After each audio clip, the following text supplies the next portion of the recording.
எல்லாருக்கும் வணக்கம். அனைவருக்கும் அட்வான்ஸ் புத்தாண்டு நல்வாழ்த்துக்கள். இந்த இயரோட லாஸ்ட் வீடியோ இது. எல்லாருக்குமே ஒரு தாட் இருக்கும். புத்தாண்டுல அதாவது ஒரு வருஷம் பிறக்கிறப்ப, கண்டிப்பா அந்த வருஷத்துக்குன்னு நம்ம ஏதாவது ஒரு ரெசல்யூஷன் வச்சிருப்போம். இந்த விஷயத்த செய்யணும், இந்த விஷயம் செய்யக்கூடாது அப்படிங்கிற மாதிரி. ஸோ, அதில எல்லாத்தையும் ஃபாலோ பண்ணுவோமானா, கண்டிப்பா கிடையாது. ஆனா சில விஷயங்கள ஃபாலோ பண்ணுவோம். ஒரு 10 விஷயம் போட்டோம்னா, கண்டிப்பா ஏதாவது ஒரு 2வது ஃபாலோ பண்ணுவோம். மேக்ஸிமம் அதில எல்லாருக்கும் அதிகமா இடம்பெறது வெயிட் லாஸ் தான். கண்டிப்பா எல்லாருமே அத திங்க் பண்ணுவோம். ஆனா எல்லாருமே அத நிறைவேத்துவோமான்னு கேட்டா கிடையாது. ஸோ எல்லாத்தையும் தாண்டி ஒரு 3 முக்கியமான விஷயத்த நம்ம செஞ்சே ஆகணும். எத ஃபாலோ பண்றோமோ இல்லையோ, கண்டிப்பா அந்த விஷயத்த நம்ம ஃபாலோ பண்ண எப்பவும் மறக்கக்கூடாது.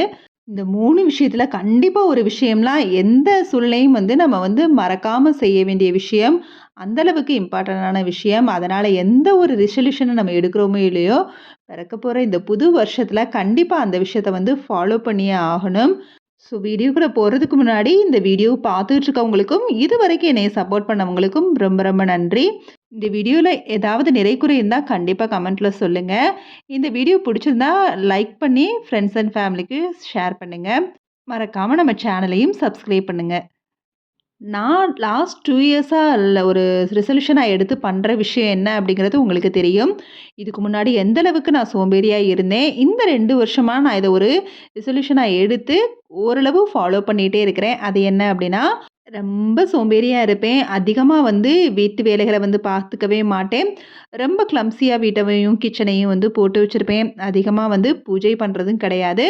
கடவுள் நம்பிக்கை, பக்தி எல்லாமே இருக்குது. ஆனா வீட்ல விளக்கேத்துறது, அப்படியே சாமி கும்பிடுறது அப்படிங்கிறத விஷயத்துல நான் ரொம்பவே சோம்பேறித்தனப்பட்டுட்டு இருந்தேன். ஆனா, இப்பல்லாம் அப்படி கிடையாது. முடிஞ்ச அளவுக்கு வீட்ட கிளீன்டா வச்சிருக்கிறேன். அதாவது வீட்ட கிளீன்டா வச்சிருக்கிறதும் இல்லாம, ரொம்பவே வாசமா வச்சிருக்கிறதுனால, அதுவே ரொம்ப மிகப்பெரிய ஒரு பாசிட்டிவ் வைப கிரியேட் பண்ணி, ஒரு குட் ஃபீல குடுக்குது. அதனால வீட்ட எப்பவும் முடிஞ்ச அளவுக்கு நம்ம சுத்தமா வச்சுக்கங்க. சோம்பேறிப்படாம சில விஷயங்கள செஞ்சு பழகிக்கங்க. அதாவது ஒரு சமையல் நம்மளுக்கு ரெடி ஆகுறதுக்குள்ளயே அந்த டயத்திலேயே நம்ம அதிக வேலைய செஞ்சு முடிக்கலாம். அந்த மாரி தான் நான் இன்னைக்கு ஒரு சிக்கன் குழம்ப ரெடி பண்ணி வச்சிருக்கிறேன். அது வேகறதுக்குள்ளேயே சில வேலைகள வீட்டு வேலைகள அந்த 20 மினிட்ஸ்க்குள்ளேயே நான் முடிச்சுருவேன். இப்ப பார்த்தீங்கன்னா, கையோட ஃப்ரிட்ஜ் கிளீனிங்கையும் நான் முடிச்சுட்டேன். ஃப்ரிட்ஜ் கிளீனிங் அப்டின்னா, ரொம்ப டீப் கிளீனிங்லாம் இல்ல. எனக்கு ஐஸ் ரொம்ப ஃபார்ம் ஆகும். ஸோ டிஃப்ராஸ்ட் காலையிலேயே பண்ணி வச்சிருந்தேன். அந்த பின்னாடி தான் அந்த தண்ணியெல்லாம் எனக்கு ஐஸ் கியூபெல்லாம் மெல்ட் ஆயி பின்னாடி தான் ஃபார்ம் ஆகும். அந்த தண்ணிய நான் இந்த மாதிரி தான் அதாவது இது ஃபிஷ் டேங்க்காக வாங்குன பம்ப் இது. இந்த பம்ப வச்சு பிரஷ் பண்ணி இத எடுத்துருவேன். ஸோ இந்த மாதிரி நெறைய வேலைகள 2 இன் 1 மாதிரி சமையல் ரெடி ஆகுறதுக்குள்ளேயே இத நான் 2, 3 வேலைகள இப்ப காட்டியிருக்க வேலையெல்லாம் அந்த 20 மினிட்ஸ்க்குள்ளேயே நான் பண்ணி முடிச்சுட்டேன். ஸோ இந்த மாதிரி வேலைகள பிளான் பண்ணி நம்ம வச்சுட்டோம் அப்படின்னா, சின்ன சின்ன வேலைகளா இருந்தாலும் அத பிரிச்சு செய்றப்ப நம்மளுக்கு ஈஸியாவே ஆயிரும். ஒரு வேலை பண்றப்ப இன்னொரு வேலையும் சேர்த்து முடிச்சுட்டோம் அப்படின்னா, நம்மளுக்கு வொர்க் பர்டன் இருக்காது. அதனால ஃபர்ஸ்ட்டு ரெசல்யூஷனா எடுக்க வேண்டியது, சோம்பேறித்தனம் எவ்வளவு இருந்தாலும் முடிஞ்ச அளவுக்கு சுறுசுறுப்பா நம்மள மாத்திக்கிட்டு, வீட்ட நீட்டா மெயின்டெயின் பண்ணிட்டாலே ஒரு 10 டேஸ் மெயின்டெயின் பண்ணிட்டா அது ஆட்டோமேட்டிக்கா பழகிரும். எப்படி நம்ம திடீர்னு சுறுசுறுப்பா மாறுறதுன்னு யோசிக்காதீங்க. நான் ஆல்ரெடி ஃபர்ஸ்ட்டு நான் விளாக் போடுறப்ப ஸ்டார்ட் பண்ணதே அதுதான். எப்படி நான் சுறுசுறுப்பா மாறுனேன் அப்படிங்கிற மாதிரி தான். ஸோ நெறைய மோட்டிவேஷனல் வீடியோஸ்லாம் இருக்குது. அதெல்லாம் சர்ச் பண்ணி பார்த்து, நீங்களும் உங்கள கொஞ்சம் மாத்திக்கங்க. அடுத்ததா ரொம்பவே முக்கியமான விஷயம், எல்லாருக்கும் தேவையான ஒரு விஷயம் என்ன அப்படின்னா, சேவிங்ஸ். எல்லாருக்குமே தெரியும் நம்மளுக்கு எந்த அளவுக்கு இப்ப மணி முக்கியம் அப்படிங்கிறது.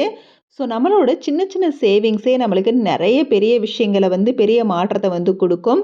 என்னோட சேவிங்ஸ் எப்படி இருக்குன்னா, காயின்ஸ் எல்லாம் ஒரு பாக்ஸு, அப்புறம் ₹10 நோட்டெல்லாம் ₹10, ₹100, ₹50, ₹200, ₹500ன்னு தனித்தனியா பிரிச்சு வச்சுக்குவேன். அத தவிர்த்து எனக்குன்னு செலவுகள், அதாவது நம்மளுக்குன்னு நம்ம கிச்சன் ப்ராடக்ட் வாங்குவோம். நெறைய செலவு இருக்கும். அதுக்காகவும் தனியா அமௌண்ட் வச்சுக்குவேன். சேவிங்ஸ்ன்னு தனியா அமௌண்ட் வச்சுக்குவேன். இதெல்லாம் என்ன பண்ணுவேன் அப்படின்னா, போஸ்ட் ஆஃபீஸ்ல எஸ்பிஐ அக்கவுண்ட்ட நம்ம தனியா ஓப்பன் பண்ணி வச்சுட்டோம்னா, நம்மளோட ஸ்மால் சேவிங்ஸ் மாரி அத கட்டிக்கலாம். நம்மளுக்கு கிடைக்கிற காச ஒரு 200, 100 வந்தா கூட அதில போட்டு வச்சுக்கலாம். நம்மளோட தேவைக்கு தகுந்த மாதிரி அந்த அமௌண்ட்டை வந்து எப்போ எடுக்கணும்னாலும் எடுத்துக்கலாம். அடுத்ததா முக்கியமானது என்ன அப்படின்னா, நம்மளோட சேவிங்ஸ் எப்பவும் ஒரு இடத்துல டெபாசிட் பண்ணுறதோட நிற்கக்கூடாது. எப்பவும் வீட்ல ஒரு எமர்ஜென்சிக்கு நம்ம கையில வந்து ஒரு 5000ஆவது இருக்கிற மாதிரி பார்த்துக்கங்க. ரொம்பவே முக்கியம். இது வந்து நான் ரீசென்ட் டேஸா வந்து புரிஞ்சுக்கிட்டோம். நம்ம எப்படி தான் வந்து அக்கவுண்ட்ல ஏதாவது நம்மளால முடிஞ்ச அளவுக்கு வந்து சேவ் பண்ணி வைப்போம். ஆனா வீட்லங்கிறப்ப வந்து நம்ம அதிகமா வந்து சேவிங்ஸ் வந்து இருக்காது. இந்த மாதிரி சின்ன சின்ன சேவிங்ஸ் மூலியமா நம்ம அத வந்து சேவ் பண்ணி வைக்கிறது ரொம்ப முக்கியம். ஆனா, இந்த மாதிரி மட்டும் நினைக்காதீங்க. சில்லறையெல்லாம் சேர்த்து வைக்கிறது ஒரு சேவிங்ஸா மட்டும் நினைக்காதீங்க. இது வந்து நம்மளுக்கு ரொம்ப மிகப்பெரிய அளவுகள வந்து கை கொடுக்கும். எப்பவுமே வீட்ல திரும்ப திரும்ப நான் அட்வைஸ் பண்ற விஷயம் என்ன அப்டின்னா, வீட்ல நம்மளுக்கு எப்பவும் குறைஞ்சது ஒரு 5000ஆவது கையில இருக்கிற மாரி பார்த்துக்கங்க. அது எல்லாருக்கும் சொல்லல. நெறைய பேருக்கு 5000ங்கிறது சாதாரணமான விஷயமா இருக்கலாம். நம்மள மாரி மிடில் கிளாஸ் மெம்பர்ஸ்க்கு தான் அது புரியும். எவ்ளோ பெரிய விஷயம்னு. நான் சொன்னது குறைஞ்சது 5000 கூடுனது எந்த அளவுக்கு வேணாலும் நம்ம வச்சுக்கலாம். ஸோ சேவிங்ஸ்ங்கிறது வந்து நம்மளோட நிக்காம ஒரு உண்டியல வந்து குழந்தைங்க கையிலயும் குடுத்துட்டு, உனக்கு கிடைக்கிறத வந்து நான் குடுக்கிறத வந்து நீ வந்து சேவ் பண்ணி வையி அப்படிங்கிற மாரி செஞ்சாலே, அடுத்து குழந்தைங்களுக்கு கிடைக்கிற காசு ரூ. 1 ரூ. 2 வந்து சேர்த்து வச்சு பழகி, அவங்களும் வந்து சேவிங்ஸோட இம்பார்ட்டன்ட்ட வந்து புரிஞ்சுக்குவாங்க. ஸோ இதுவரைக்கும் இந்த மாரி ரெசல்யூஷன் உங்களுக்கு இல்ல, இதுவரைக்கும் இந்த மாரி ஹேபிட் வந்து இல்ல அப்படின்னா, கண்டிப்பா செஞ்சுக்கங்க. இது வந்து ரீசென்ட் டேஸ்ல நான் வந்து புரிஞ்சுக்கிட்ட மிகப்பெரிய ஒரு முக்கியமான விஷயம். எமர்ஜென்சிங்கிறது யாருக்கு எப்போ வேணாலும் வரலாம். ஸோ இது வந்து நம்மளோட ப்ரிகாஷனுக்கு ரொம்ப ரொம்ப முக்கியமான தேவையான ஒரு விஷயம் தான். அடுத்து 3வதா விஷயம் என்ன அப்படின்னா, நம்ம எப்பவும் நம்மளுக்கு மேல இருக்கிறவங்கள வந்து பார்க்கக்கூடாது. அதாவது நம்மள விட வசதியில உயர்ந்தவங்கள பார்த்தோம்னா, நம்மளால வந்து வாழவே முடியாது. நம்மளுக்கு கீழ இருக்கிறவங்கள பார்த்து, நம்ம அவங்கட்ட இல்லாதது நம்மட்டயாவது இருக்குதே!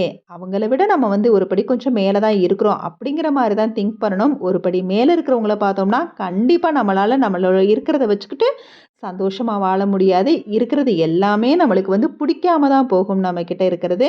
அதனால நமக்கு இதுக்கு தேவை அப்படிங்கிற மாதிரி நம்மத்தோட தேவைக்கு அறிஞ்சு வந்து சந்தோஷமா இருப்போம். அடுத்தவங்களுக்காக நம்ம அதுக்கு அது வேணும் அப்படிங்கிறத வந்து நினைக்க வேணாம். அது மட்டும் இல்லாம நம்மள இப்படி பண்ணிட்டாங்களே, நம்மளும் அவங்கள இப்படி பண்ணுவோம்னு நினைச்சோம்னா, நம்மளுக்கும் அவங்களுக்கும் வித்தியாசமே இல்லாம போயிரும்.